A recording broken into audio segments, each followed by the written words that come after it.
안녕하세요. 무삭발 비절개 모발이식의 메카 닥터공 헤어라인 의원 원장 공기환입니다. 오늘 말씀드릴 내용은 무삭발 비절개 모발이식의 종류에 대해서 간략하게 말씀드리겠습니다. 기존에 사실 이제 제가 비절개 모발이식의 종류 그런 부분에 대해서 말씀드린 적이 몇 번 있는데요. 오늘은 무삭발 비절개 모발이식의 종류에 대해서만 말씀드리고자 합니다. 제가 여러 번 말씀드렸는데 무삭발 비절개 같은 경우는 기본적으로 능숙하게 잘 하실 수 있는 선생님이나 뭐 이런 병원 그런 경우가 드물고요. 대부분 선생님들이 이제 절개법이나 삭발 비절개 혹은 뭐 삭발 비절개의 변형들 그런 부분에서 이제 머물러 계시는데, 이제 여러분들도 인터넷이나 뭐 유튜브 등등 이렇게 조사해 보면 아시겠지만 그런 분들의 무삭발에 대한 평가를 보시면 무삭발 비절개 모발이식은 시간도 많이 걸리고 비용도 많이 들고 또 생착률도 떨어지고 이런 식으로 말씀하고 계시는 걸 볼 수가 있습니다. 그렇지만 그런 거는 무삭발 비절개 모발이식에 대해서 충분한 경험과 지식이 부족해서 나온 어찌 보면 잘못 지금 이해를 하고 있는 부분이고요. 무삭발 비절개를 오랫동안 수천 케이스를 해서 충분한 경험과 지식이 있는 분이라면 그러한 말들은 할 수가 없겠습니다. 제가 항상 하는 말씀이지만 무삭발 비절개, 삭발 비절개 혹은 절개법 이런 모두가 다 능숙하다면 사실 그 결과는 동일하다, 이렇게 말씀드렸습니다. 다시 이제 원점으로 좀 돌아가서 그럼 무삭발 비절개도 뭐 종류가 또 있는가 그런 부분에 대해서 제가 간략하게 말씀드리겠습니다. 무삭발 비절개는 이제 다들 아시다시피 후두부 쪽, 우리가 안전공유부 쪽에서 모발을 채취할 때 삭발을 하거나 가위로 자르거나 등등 어떤 조작도 하지 않고 있는 그대로의 자연 상태에서 모발을 채취하는 걸 말하는데요. 이게 일반적인 이제 무삭발 비절개입니다. 근데 일반적인 이제 무삭발 비절개 같은 경우는 사실 시간이 많이 걸립니다. 보통 뭐 헤어라인 한 3,000모 정도? 그 정도 모발식 하시는 경우 아침 9시에 환자가 오시면 오후 4시에서 6시 정도에 끝나는 병원들이 대부분일 겁니다. 물론 무삭발 비절개 모발이식 얘기입니다. 그래서 한 명의 의사가 무삭발 비절개 모발이식 같은 경우 하루에 2분을 무삭발 비절개로 모발이식을 하기가 사실 거의 불가능하다, 이렇게 되어 있죠. 물론 어쩌다가 그럴 수도 있는데 꾸준히 이제 2명씩 한다든지 이런 경우는 우리 국내뿐만 아니라 전 세계적으로도 거의 찾아보기 어렵습니다. 금방 말씀드린 게 일반적인 이제 그 무삭발 비절개 모발이식이고요. 두 번째가 스피드 무삭발 비절개 모발이식인데요. 이 부분은 저희 닥터공 헤어라인 의원이 오랫동안 연구 노력해서 개발한 무삭발 비절개 모발이식인데요. 모발이식 같은 경우는 이제 절개법이 일반적으로 가장 수술 시간이 빠릅니다. 그 다음에 삭발 비절개, 제일 느린 게 무삭발 비절개 이렇게 되어 있는데, 스피드 무삭발 비절개 모발이식 같은 경우는 절개법만큼 빠르게 진행이 됩니다. 심지어 일부 케이스들은 절개법보다 더 빠르게 진행되는 경우도 있고요.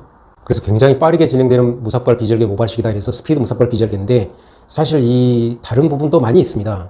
예를 들어 어떻게 하면 생착률을 올리는지, 모낭 손상은 어떻게 해야 없는지, 이런 부분들이 여러 가지 요소들이 사실 들어가 있는데 그 모든 것을 다 포함해서 용어를 만들기가 어려워서 그래도 가장 대표적인 속도와 관련된 용어를 붙이다 보니까 스피드 무삭발 비절개라고 이름을 붙이게 되었습니다. 이런 스피드 무삭발 비절개는 저희 닥터공 헤어라인 의원이 글로벌하게 자부심을 갖고 있는 무삭발 비절개 모발이식이다, 이렇게 제가 누누이 말씀드렸습니다.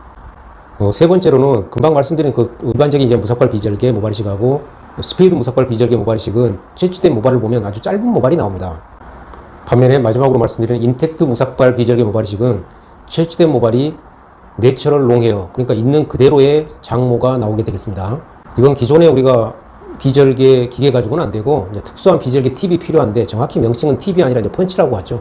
그렇지만 일반적으로 이제 알기 쉽게 이제 팁이라고 많이 하는데, 특수한 그런 비절개 팁이 필요합니다. 그 팁에 대해서는 저희 닥터공 헤어라인 의원이 실용실현 특허를 가지고 있습니다. 인텍트라고 붙인 이유는 사실 전혀 어떤 인텍트란 단어 자체가 어떠한 인저리도 없고 조작도 없고 있는 그대로의 그런 의미이기 때문에 인텍트 무삭발 비절개라고 이름을 붙이게 되었습니다. 이러한 인텍트 무삭발 비절개는 어디에 쓰냐 하면 저희 닥터공 헤어라인 의원 같은 경우는 특수 부위에 쓰고 있는데요. 대표적으로 이제 눈썹, 수염, 구렛나루, 무모증, 빈모증 이런 곳에 무삭발 비절개로 진행할 때 이제 쓰고 있습니다. 이러한 인텍트 무삭발 비절개 모발이식을 머리 쪽에 사용하는 건 어떻느냐, 예를 들어 뭐 헤어라인 모발이식이라든지 뭐 정수리 모발이식 혹은 전체 밀도 보강 등등 그런 데 쓰게 되면은 이건 사실은 큰 메리트가 없습니다. 기본적으로 인텍트 무삭발 비절개 같은 경우는 채취하는 데 시간이 일반적인 이런 무삭발 비절개보다 시간이 더 걸리고요. 채취 과정상 모낭의 손상이 일반 무삭발 비절개보다 조금 더 있을 가능성이 있습니다.